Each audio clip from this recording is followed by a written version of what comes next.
Chapter 3. Lexie looked nervous at the thought of being left alone with him. Jay reached over and gently took her hand in his. "Hey Lexie," he began softly as though he was trying not to scare her off. "We don't have to be alone for this if you don't want to. If you're scared or nervous for whatever reason, we can even do this later if that is what you want." Lexie shuddered gently as his thumb circled the top of her hand. "No, it's fine. It's just, I've run through this conversation with you in my head so many times in the past, but now that it's here, I don't know what to say." Jay took a breath and slowly released it. "Just start wherever you feel most comfortable. We can talk about what happened to us as kids, or what has happened to us since we last saw each other, or we can even talk about why the two of you reacted like you did to the French article. I don't really care. Lexie, I just know that I want to talk to you again. You were my best friend before when we were younger.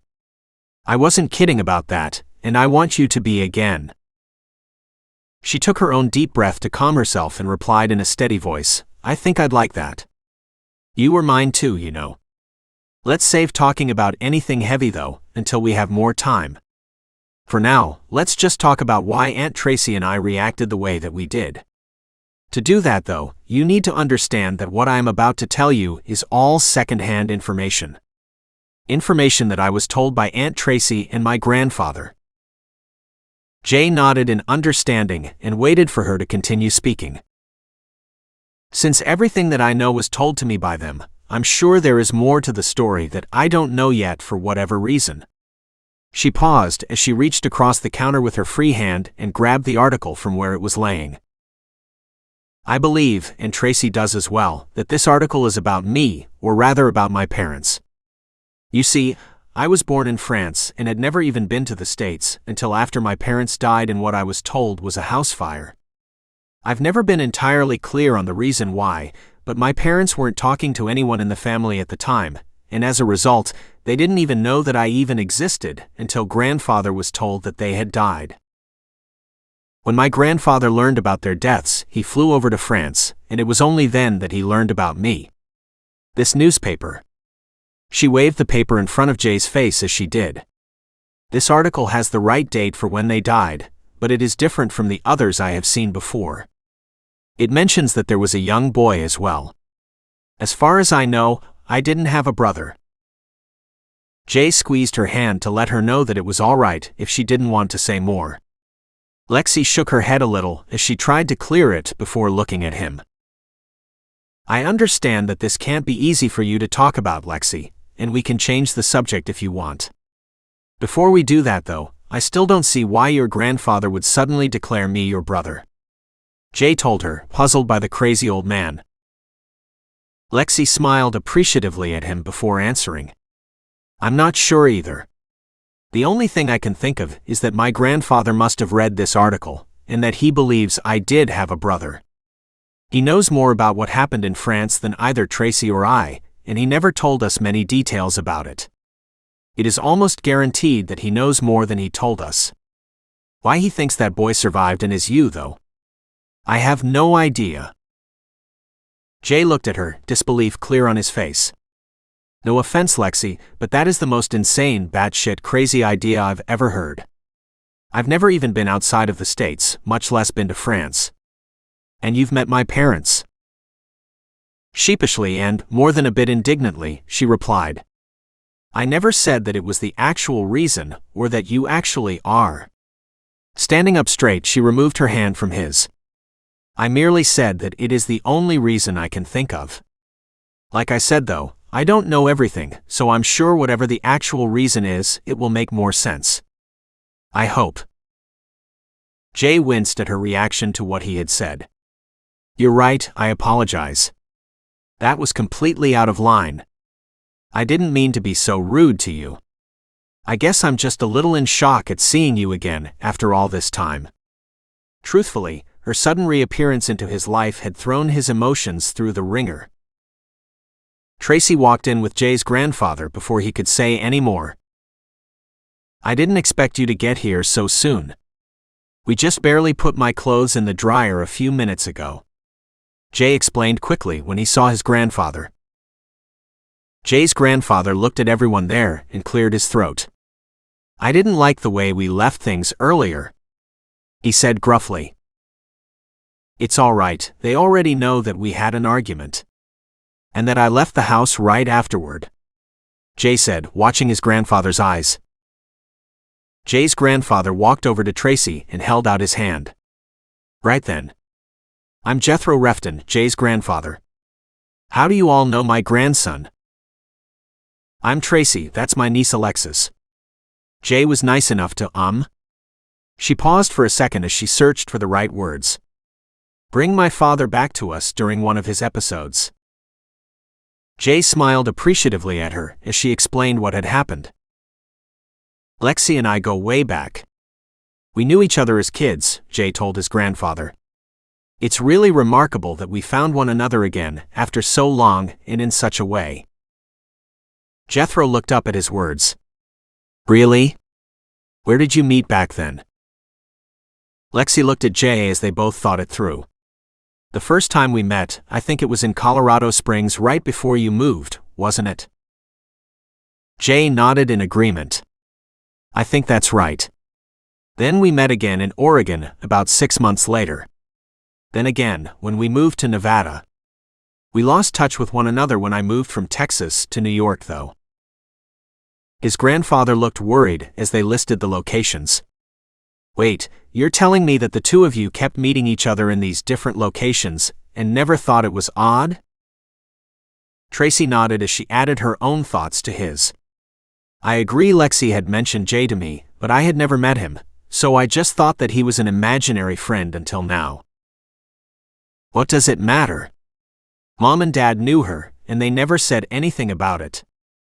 At least not to me. They loved Lexie.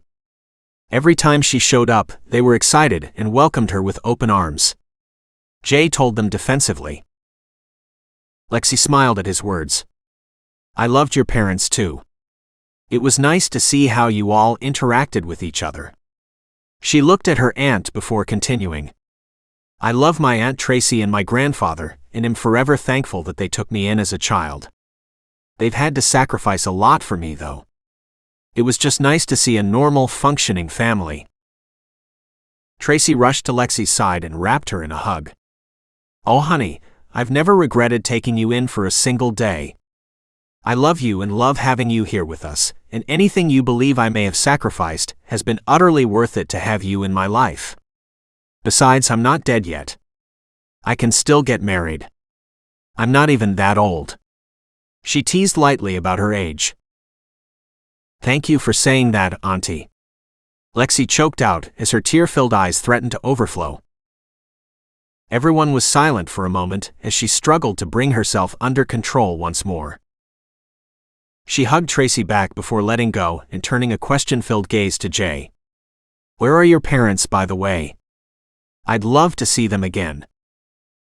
Jay was stricken at her question and confessed the truth he had hidden from her earlier.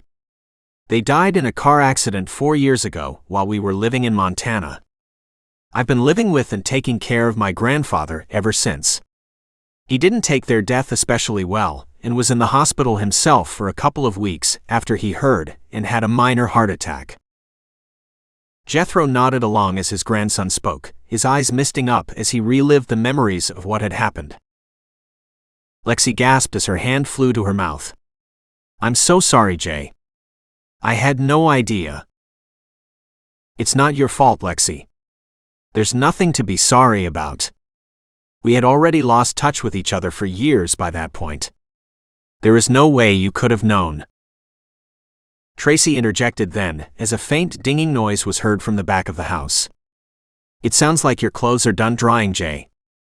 Lexie, why don't you go bring his clothes to him so he can get changed, and then we can continue talking in the living room if that is all right with everyone?" Everyone nodded in agreement, and Jay followed Lexie to the back of the house. He stood in the doorway, leaning on the frame as she removed his clothes from the dryer and handed them to him. Her hand reached for his before halting and falling limply to her side. She took a step forward and hugged him instead, squishing his newly dry clothes between them. "I'm so sorry, Jay," she whispered in his ear. I know it's too late, but for what it is worth, I truly did love your parents. They always welcomed me and made me feel like a part of your family. I was always afraid that you would move and we'd never find each other again." She grimaced. "Which is exactly what ended up happening. I still wish that I had been there for you. I don't know if there is anything that I could have done for you besides holding your hand and just being there for you. Still, I wanted to let you know." She stepped back in time to see Jay wipe his eyes quickly with the back of his hand. "Why don't you get changed now? Just leave the robe here and I'll see you in the living room." She squeezed his upper arm as she walked past. The simple action letting him know that she was there for him. Jay changed as quickly as he could, relishing the warmth of the clothes as they dispelled the last of the cold that had crept back into his body. He folded the robe and set it on top of the dryer, lost in his own thoughts, before making his way to where everyone was waiting. He found them waiting silently for him in the kitchen, and followed as they turned around and walked through the house to the agreed-upon living room. Lexie headed to the couch in the corner of the room and sat on one side while motioning for Jay to join her on the couch. Jethro sank into a lazy boy while Tracy remained standing. "Before we get back to talking, does anyone want anything to drink? Water, orange juice?" She looked at Jethro before continuing. "We also have some whiskey or scotch if you would prefer something harder instead." At the mention of scotch, Jethro noticeably perked up. "I wouldn't say no to some scotch if that's all right." Jay and Lexie shook their heads in the negative, letting her know that they were fine as they were. They still had their bottles of water from earlier in their hands. Tracy went to the corner of the room and opened the cabinet that sat there, and took out a bottle and a glass. "Would you like some ice with this?" she asked over her shoulder. "No, that's all right. Thank you for offering, though," he replied kindly. Taking the offered scotch, he took a sip as he waited for Tracy to seat herself. "So what aren't you all telling me? I get the feeling that there is something else here going on that you haven't mentioned yet," Jethro said when they were all comfortably seated. Glances were traded as they had a silent conversation to decide if it was worth mentioning what had happened. After the three of them nodded, an agreement reached. Jay conveyed what had occurred, as well as some of the less personal details of Lexie being from France. After he finished, they all watched as Jethro downed the rest of the scotch, and then held his breath while he waited for the burn in his throat to go away. "It seems that it is my turn to tell you a tale, Jay. It's personal, but I believe that you may want to have them hear this as well. And for what it is worth, I believe that you should have been told this a long time ago, and not by me. Since I haven't told you myself, however, I understand why your parents never said anything. Before I start, there is one thing that you must understand, and that is that your parents and I love you more than anything. Never doubt that." Jay felt his stomach drop at his grandfather's words. "What are you saying? Why would I ever doubt that?" His grandfather looked at his empty glass for a second before responding. "Actually, there is one more thing I guess I should say. That is that while I don't condone what they did, I am glad they did it." He paused once more before forcing it out slowly. "You are not actually my biological grandson, Jay." Jay sank onto the couch, his head falling back at his grandfather's words. "What are you saying, exactly? That I'm adopted or something?" Jethro winced as he replied. "Or something," his head shaking slightly from side to side. Tracy and Lexie shot each other wide-eyed stares but remained silent, not wanting to interrupt what was happening.